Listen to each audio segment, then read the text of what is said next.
నమస్తే, welcome to Khammam 360.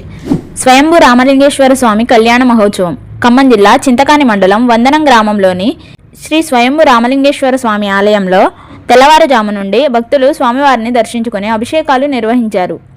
Sevalal Maharaj Khammam 4వ division పాండురంగాపురంలోని Sevalal Maharaj దేవాలయంలో సేవాలాల్ జయంతి వేడుకలు ఘనంగా జరిగాయి. ఈ కార్యక్రమంలో తుమ్మల తనయుడు తుమ్మల యుగంధర్ పాల్గొని ప్రత్యేక పూజలు చేశారు. మంత్రి పర్యటన ఖమ్మం జిల్లా కూసుమంచిలో మంత్రి పొంగిలేటి శ్రీనివాసరెడ్డి పర్యటించనున్నారు. పొంగిలేటి ఖమ్మం రూరల్ మండలంలో సంగమేశ్వర స్వామిని దర్శించుకుని ప్రత్యేక పూజలు నిర్వహిస్తారు. కూసుమంచిలో గణేశ్వర స్వామి ఆలయానికి చేరుకుని స్వామివారిని దర్శించుకుంటారు.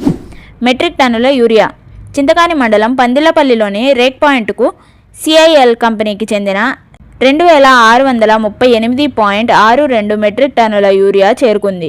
ఇందులో ఖమ్మం జిల్లాకు 1538.62 మెట్రిక్ టన్నులు, భద్రాద్రికి 300 మెట్రిక్ టన్నులు, మహబూబాబాద్ జిల్లాకు 600 మెట్రిక్ టన్నులు కేటాయించినట్లు ఏవో పవన్ కుమార్ తెలిపారు.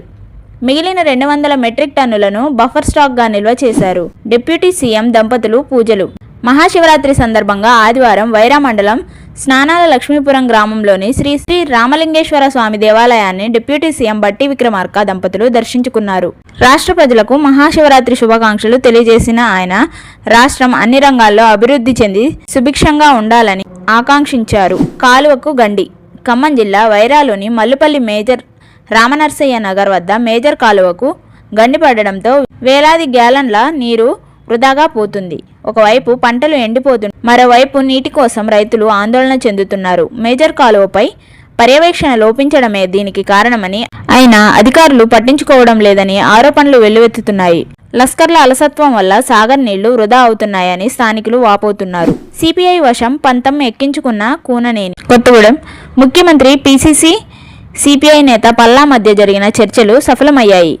ఈ చర్చలు ఫలితంగా కొత్తగూడెం మేయర్ పీఠంపై నెలకొన్న సందిగ్ధత తొలగిపోయి కాంగ్రెస్ సిపిఐ పొత్తులో మేయర్ పీఠాన్ని కాంగ్రెస్ సిపిఐకి ఇవ్వడానికి అంగీకరించింది. డిప్యూటీ మేయర్ పదవిని కాంగ్రెస్కు ఖరారైంది. బరిలో 4. సత్తుపల్లి మున్సిపల్ చైర్మన్ పదవి జనరల్ మహిళలకు రిజర్వ్ అయింది. కాంగ్రెస్ పార్టీ 23 వార్డులకు గాను 17 వార్డులు గెలుచుకోవడంతో చైర్పర్సన్ పదవికి తీవ్ర పోటీ నెలకొంది. కమ్మ సామాజిక వర్గానికి బొంతు సుమలతకు అవకాశం కల్పించాలని కాంగ్రెస్ నాయకులు, తన సతీమణి రెహానా బేగంకు అవకాశం ఇవ్వాలని ఎండి కమల్ పాషా, తోట సుజలారాణికి అవకాశం ఇవ్వాలంటూ కాపు సంఘం నాయకులు కోరుతున్నారు. ఈ పదవి ఎవరికి దక్కుతోందని రాజకీయ వర్గాల్లో ఆసక్తి నెలకొంది. నీలాద్రీశ్వర ఆలయం ముస్తాబు పెనుబల్లి మండలంలో నీలాద్రీశ్వర ఆలయంలో శివపార్వతుల కళ్యాణానికి ముస్తాబైన ఆలయం.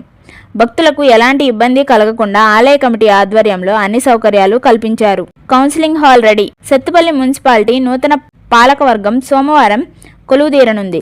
అదే రోజు చైర్పర్సన్, వైస్ చైర్పర్సన్ ఎన్నిక జరగనుంది. ఈ నేపథ్యంలో కౌన్సిల్ హాల్ను రెడీ చేస్తున్నారు. అన్ని పనులను commissioner Kondra Narasimha, AE Suresh, manager Maisa Srinivasarao పర్యవేక్షించారు. బీఆర్ఎస్ నేత మృతి ఖమ్మం బీఆర్ఎస్ నాయకులు తలారి రాజశేఖర్ ఉదయం గుండెపోటుతో మరణించారు. మాజీ మంత్రి పువ్వాడ అజయ్ కుమార్ రాజశేఖర్ ఇంటికి వెళ్లి అతన్ని పార్థదేహానికి పూలదండ వేసి నివాళులర్పించారు. 3 రోజుల సెలవులు ఖమ్మం జిల్లా వ్యవసాయ మార్కెట్లో ఆదివారంతో పాటు మహాశివరాత్రి పండుగ మరియు అమావాస్య కారణంగా 3 రోజుల పాటు వ్యవసాయ మార్కెట్ మూసివేయనున్నట్లు మార్కెట్ అధికారులు తెలిపారు. రైతులు సెలవులు గమనించి క్రయ విక్రయాల కోసం బుధవారం మార్కెట్కు రావాలని సూచించారు.